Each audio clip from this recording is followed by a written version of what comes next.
morning! Sa today's video, mag-iilog kami. Pipiknik-piknik ang stahan. Let's see. Let's go. Shout out po kay Guevara, Attorney Miko Macaranas, Magdahong, saka Charles Aaron Jimenez. Bye!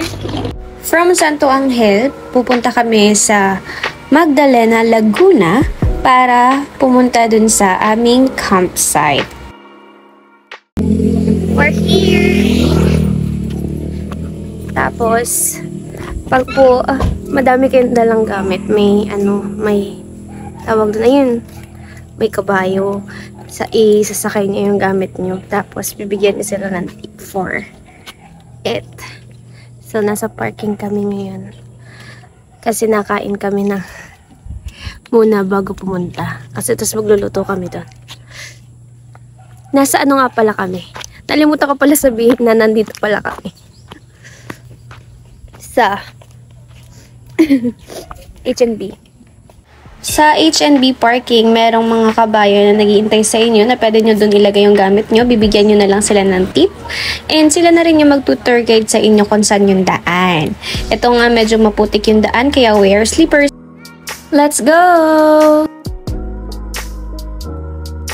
Syempre hindi mawawala yung kunwari naglalakad. Pa-video tayo kay kuya.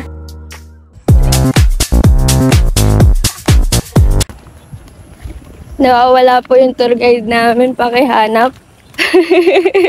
Ganito yung view nyo kada naglalakad, mga sakahan. Karel, ikaw ang palit sa tour guide. Let's go, guys. O Karel, let's go. Gusto ko yung itsura. Let's go. Ilang minutes na lang po. Ilang minutes na lang po. Ate, miss. Gano'n po kalayo? 10 minutes pa pagpangit. Ay, pangit yung tour guide. Mayat ka. Nailog na ho dito. Dito na lang ho kami. To H&B Ilog. Dahil umulan, medyo maputik siya, pero may daan naman siya nakawayan, pero medyo madulas. After 10 to 15 minutes, nadating na namin yung H&B campsite. And medyo malapit siya, and hindi rin mahirap yung daan. Hindi din mainit, and ito na, excited na ang ate mo. Pagdating namin, medyo may tao na, kaya mamimili na lang kayo kung saan pesto ang gusto nyo at pwede din kayo mag-rent ng kubo. Dito nga pala yung place kung saan pwede kayo magbayad at magtanong. Dito ko din na-meet si Doggy, natutulog nga lang siya ngayon. Ito, quiet time na daw ng 10 PM, nandito naman yung mga menu na pwede nyong bilhin at i-rent. So, pag may mga kulang kayo dyan, nyo na lang bilhin. Bayad muna tayo kay kuya. Grabe, 100 pesos lang yung bayad namin dito. Pag may sarili pa kayong tent, libre lang yung pagtayo nyo doon. Nagdala din pala kami ng lutuan para pwede kami magluto pag in case na nagutom kami. Pero meron namang bilihan din dito. Nagdala din kami ng mga cards para for fun lang. Tinry ko nga pala yung ilog kung super lamig pero tama lang yung kanyang temperature. So, ang sarap magbabad. Hello guys! So, nandito na kami sa H&B. Ang ganda. Public siya. Pwede kayong kumain dito. Tapos, nakapag-picture na rin kami. Nakapag-uno, nakapag-game na. Let's look at the... Diba, ang ganda. Yung water niya, hindi siya super lamig. Pero malamig siya. Yung tama lang yung ano niya, yung pwede kang magbabad. Pwede kayong mag-inom dito sa gilid-gilid. And, pwede din kayo magluto. Nakaka-nature lover. Nakaka-nature lover dito. Ayan, oh. Meet Oreo. Hi! Oh, hala. Meet my new ampon. What's your name?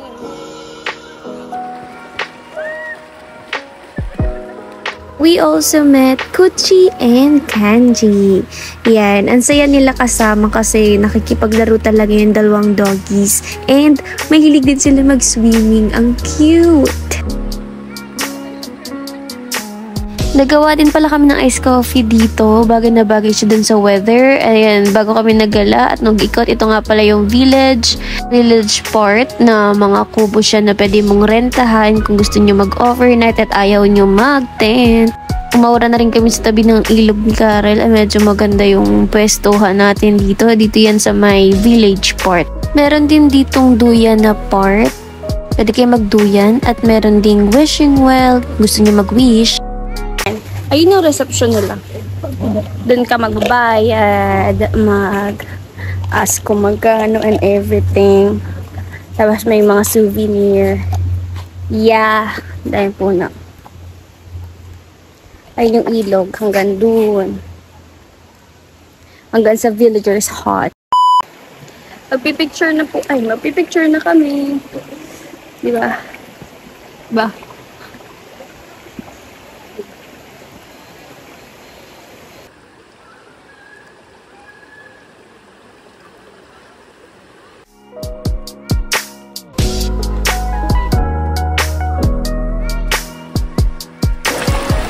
Karel, you're always on my mind. After na mag-picture, let's go swimming.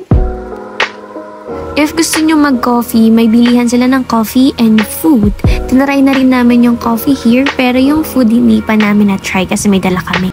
Yung Mama's Corner naman ay pwedeng place para kumain and rentahan din yung iba. We're going home. Naulan na. So, that's it for today. Bye. Ciao. The next day. Kinabukasan na video. Good afternoon! Dahil hapon na ako nagising sa sobrang sleep well ko sa H&B site. Day tour lang kami. Pag gusto niyo yung mga tipid and worth it na campsite, punta kayo sa H&B campsite kasi 100 lang yung entrance niya, day tour. Pag magdadala kayong sariling tent, walang bayad. Tapos, may bayad naman siya pag nagpaparenta naman sila if wala kayong mga tent or tools na pangluto. May rent sila. Pero, if gusto niyo naman bumili na lang ng pagkain, meron din sila. May coffee din silang tinda. Tapos, ang dami nilang aso sa mga dog lover dyan. Baba itong aso nila. Meron silang 2 labrador na ang saya kasama. Kasi nakikipaglaro siya sa amin. Tapos meron silang ang daming small dogs. Ang ingay na kapatid ko. Grabe. Nawa nga pala ako ng kapatid ko ng kape. Nagawa kami ng kape doon. Nagluto kami. Tapos ang lapit lang siya. Ang lapit niya lang sa San Pablo. Si Magdalena liliw lang siya. Si Magdalena lang. After liliw.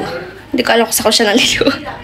Basta yun. Ang ganda. Ang tubig naman, hindi siya sobrang lamig. So, pero malamig siya, pero hindi sobra. So, perfect lang siya. Hindi ka sobrang lumigin. Hindi din ikaw maininitan. So, eto ata yung campsite na gusto kong balikan. Masaya siya with friends and with family, with couple, on everything if you want. Kasi gusto nyo isama. So, bye!